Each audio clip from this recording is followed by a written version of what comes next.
L'humanité a pris position contre le plan rédempteur, et la méchanceté a atteint de telles proportions, surtout en ce qui concerne la croix. L'opposition à la croix, que de l'autel même, symbole de grâce, s'élève la voix qui crie vengeance, Apocalypse 17, 14.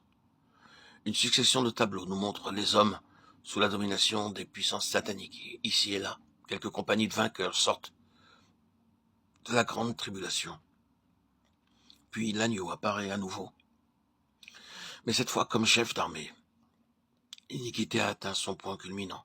La grande Babylone s'est enivrée du sang des martyrs. La rébellion des puissances du monde se précise, et elles font la guerre à l'agneau. Mais celui qui est mort sur la croix est aussi roi des rois et seigneur des seigneurs. Le vainqueur du calvaire est assuré de la victoire. Ceux qui le suivent dans cette rencontre sont les appelés, les élus, les fidèles, Apocalypse 17, 14.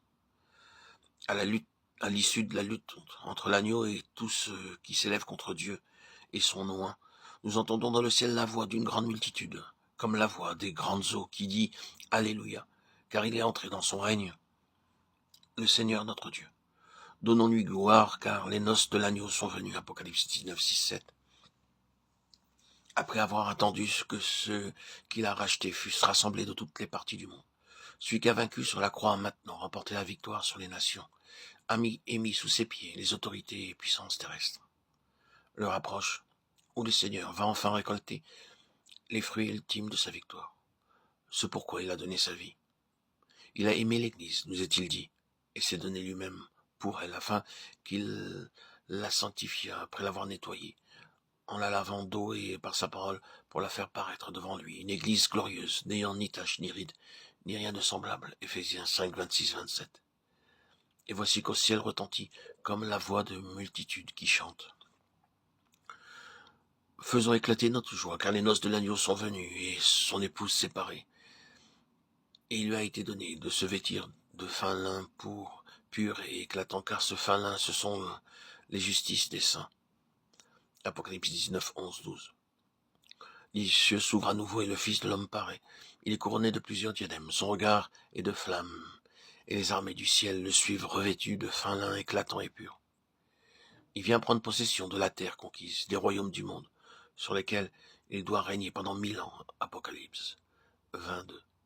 Durant ce laps de temps, Satan est lié et ne peut plus séduire les nations. Les sacrificateurs rois, ceux qui ont été rachetés d'entre les hommes, régneront avec le Christ durant ces 1000 ans. Apocalypse 21, 6. Par-delà le millénium et le jugement dernier, par-delà la destruction du dernier ennemi, la mort, le regard inspiré du prophète, discerne enfin les jours d'éternité, et voit dans une terre et des cieux nouveaux.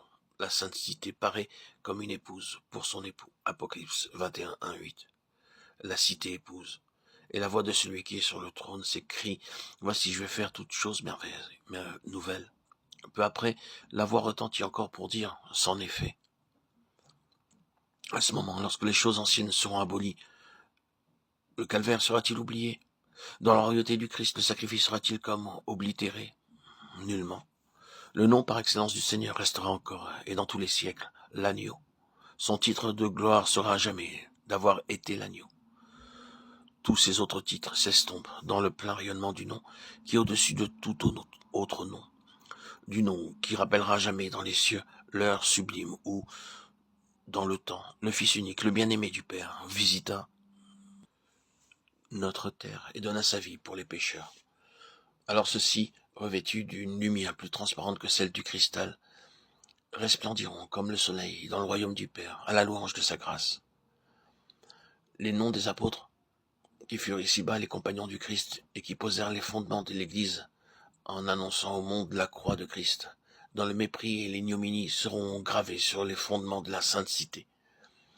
Ses habitants seront ceux dont les noms sont écrits dans le livre de vie et de l'agneau, immolés dès la fondation du monde.